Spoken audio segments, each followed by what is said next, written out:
Bill Legg's farm in West Point, Tennessee, and near Lawrenceburg and Lawrence County. And Bill, tell us a little bit about why you got into cover crops and when you decided to graze them, what year, those kind of things, and we'll go from there. This is my 7th year to do cover crops, and became interested in it. Had been out of row crops for 20 years, and then when the commodity prices got so high back 8, 9, 10 years ago, started looking at taking some of the best ground back out of pasture and going to row crops with it. And a year or two prior to that, I'd started reading about cover crops and then what row crop guys were doing, and NRCS was really taking the point on that, and I just became interested in it from that perspective. And then I knew that once I started doing this row crop that I was going to have a cover crop. I was that convinced. I'd seen all the different data, the results from that, all the positives that, I became convinced right then, as long as I'm going to have any row crops, there will always be a cover crop on it. You told me several years back you hate to think how much further along you would have been if you'd focused on the soil to begin with. I thought that was a real good comment. Yeah. Back, was not born into agriculture, but been into it, I guess, 47 years now. And when Dad and I first started, and we got cattle, and we were cattlemen, and we thought, well, that's what it's, that's what it's all about. 20 years into that, started focusing more on the grass and realized, no, it's not the cattle, it's the grass is where I'm making my money. And then 20 years later, finally focused on the real basic, the base of the pyramid, the soil health, everything. 100% of it stems from soil health. And, had I realized that, 45 years ago, I'd be way ahead of where I am now. But it all works together. The plants feed the soil, and the soil feeds the plants, so it's all a cycle and it works as a web. Absolutely. So, how long have you been grazing cover crops? This is the seventh year. You've been grazing them every year? Yeah. Okay. Yeah. 7th year. I started doing that from year 1. First 2 years was just doing it just because I knew I wanted to do it. I knew I had to do it. And then NRCS was able to get in a program with their cost share aspect. But when that disappears or when that goes away, that won't make any difference at all. All the numbers that I keep, the profitability per acre, I don't even factor that into it. I don't even factor the cost share aspect of it into it. So whenever that leaves, it won't make any difference to me. We'll still continue to do it. Yeah. So the animals look great. The body condition looks like a 7 on most of the cows and good coat color. But they've only been on here for about 3 or 4 days, right? Today's the 7th of March, and move them on. This was the latest I've ever turned in on the cover crops.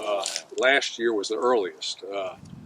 Turned in on the 15th day of January. I basically quit feeding hay. I still keep dry hay out for them so they can balance their own needs.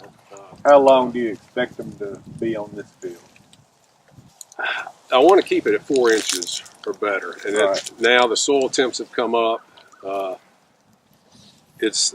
They couldn't get it down below 4 right now. I mean, it's just growing so actively. Right. But I have another field that we will move them to probably in about a month, and probably by the time this is terminated, this will probably be back 12, 13 inches. This cover crop on this field. Good. We'll be back to that easily. And what about compaction? That's usually a concern of people on the cattle. So how do you manage that? It's over the rest of the farm on my grazing acres, I do rotationally graze. Here it's just a set stocking rate. They just have access to all this. So what about density? How many pounds per acre? Have you figured anything like that? We're looking at right here on this group of cattle, 40 mamas, 40 calves. Okay, on how many acres? This is on 85 acres. Okay, so So it's not a very high density. No, it's going to... Utilization-wise, about 2,000 pounds, I think, but I'd have to recalculate that. So that's how you get around the compaction somewhat, plus letting the plants regrow before you terminate. Yeah. Good. And doesn't, you know, so far you've had a rainfall and you see a few tracks, but not significant. And probably because the soil looks so resilient and got so much residue already.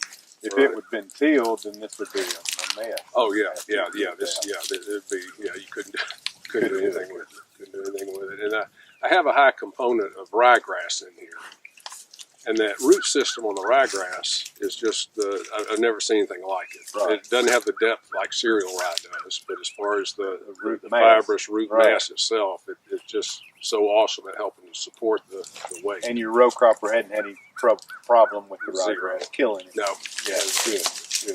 Absolutely Well, no I problem. guess because it's in that 12 inches or less. Yeah. So, okay. Good. So some people will run high stock density, but they go to a sacrifice area whenever it rains for a few days. So that's just another way of managing the grazing of it. Let's look at the soil and see what we got here. Oh, it's great. Granular structure. Doesn't have a compaction layer in it. See the earthworms. Their castings are about 5 times more fertile than the other ground. So incredible. And I think the brassicas bring a lot of those in. Yeah. Did you have any radish? You didn't have radish. This is the 7th year I've done this, and the species that I'm using have all, I've just still experimenting different stuff. And radish I have not done yet. I have not tried that. I'm not finding any compaction layer at all. And usually, it'll be platty, like you break it apart in layers, and I see a little bit there, but nothing to speak of, and the earthworms are breaking that down. So that's how you know the soil is functioning. Of course, we did just have that rain, 7/10 not long ago, right? At 7/10 2 days ago, Yeah. Looks good. Anything else? Like any issues with the cover crops that you? No, it's just such an awesome system when you can do that. I know a lot of guys who are just strictly row crops and have no livestock. They don't have this as an option unless they can lease that land out or something. And it's just it's just extremely profitable. Some years more so than others, just like farming is. The only variable about it is the invariability of it all. But last year I turned into it, like I said, on the 15th day of January. So I had 95 days. Wow. Grazing. Yeah. This year will be a little less.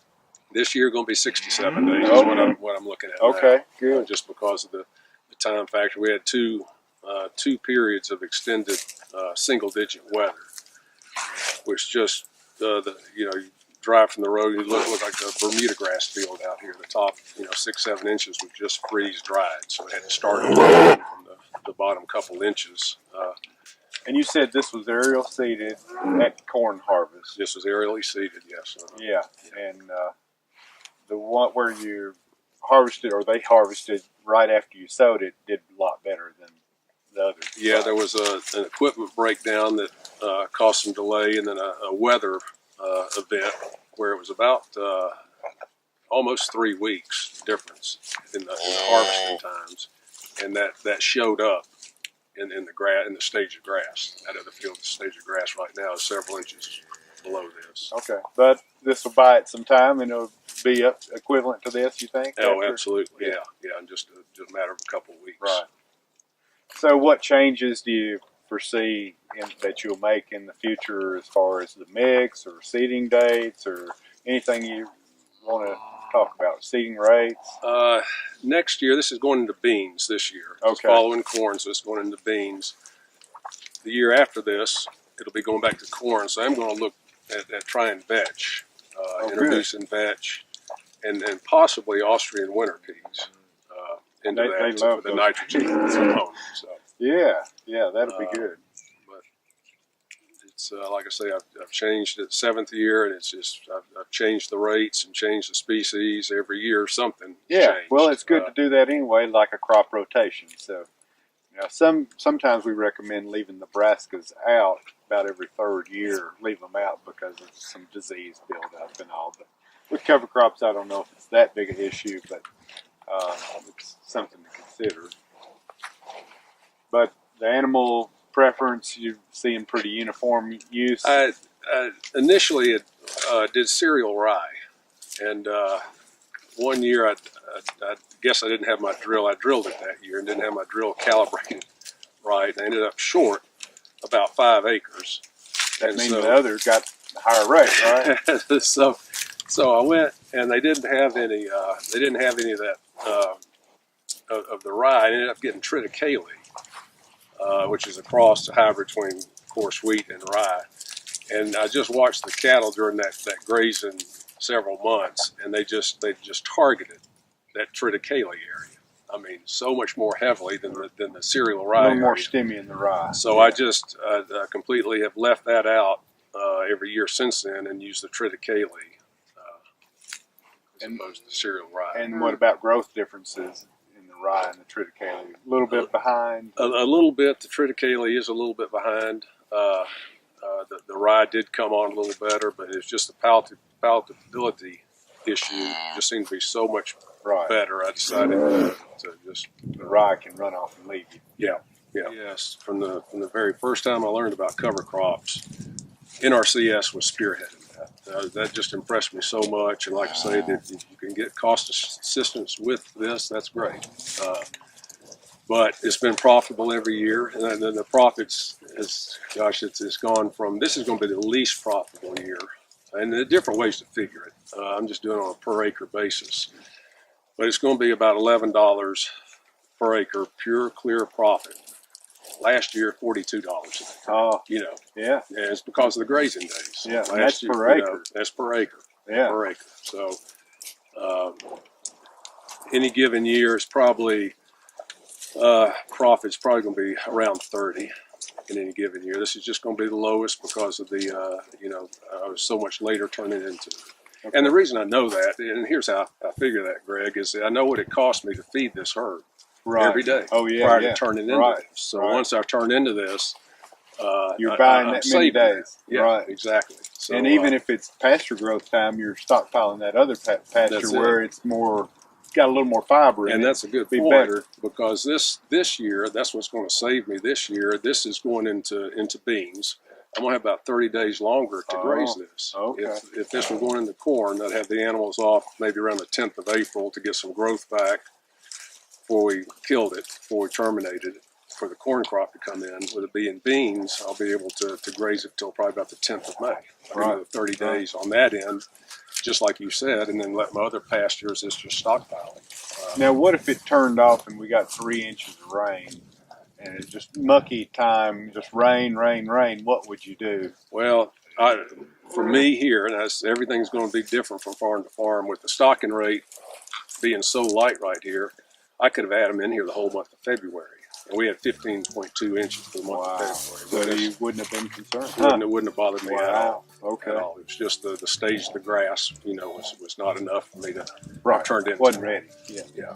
But definitely, I mean, somebody who has a higher stock density, higher stocking rate, or higher stock density, absolutely, we have to be concerned and have a plan for that.